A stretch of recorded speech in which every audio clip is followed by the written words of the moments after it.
আমরা প্রতিদিন একই সিস্টেমে ভাত খাই, অর্থাৎ প্রথমে প্লেটে খাবার নেই, তারপর হাত দিয়ে মুখে খাবার দেই, সবশেষে দাঁত দিয়ে চিবিয়ে চিবিয়ে পেটের গুদাম ভর্তি করি। তুই যখনই যেখানেই ভাত খাস না কেন সবসময় একই সিস্টেমে ভাত খাস।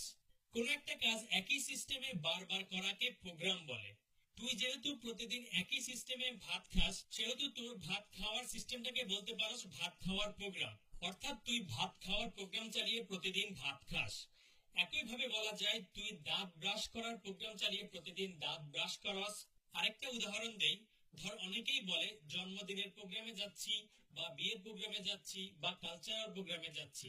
তোর ফাটা মাথায় যদি সৃজনশীল প্রশ্ন আসে, মানুষ জন্মদিন পালন করাকে জন্মদিনের প্রোগ্রাম কেন বলে, অথবা বিয়ের অনুষ্ঠানকে কেন বিয়ের প্রোগ্রাম বলে, তখন চোখ বন্ধ করে লিখবি, বিশিষ্ট অথচ উচ্ছিষ্ট সমাজ বিজ্ঞানী জনাব হাবলুর মতে দুনিয়ার সব জন্মদিনই একই সিস্টেমে পালন করা হয়।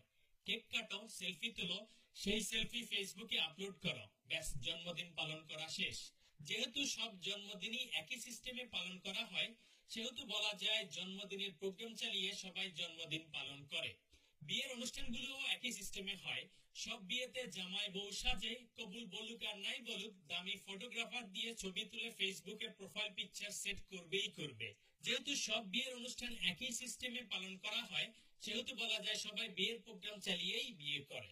আজকের পর কেউ যদি জিজ্ঞেস করে প্রোগ্রাম কি জিনিস, এটা কি খায়, পিন্দে না মাথায় দেয়, তখন মাথা চুলকাতে চুলকাতে বলে দিবি, কোন একটা কাজ একই সিস্টেমে বারবার করাকে প্রোগ্রাম বলে। যেমন ভাত খাওয়ার প্রোগ্রাম, দাঁত ব্রাশ করার প্রোগ্রাম, বিয়ের প্রোগ্রাম।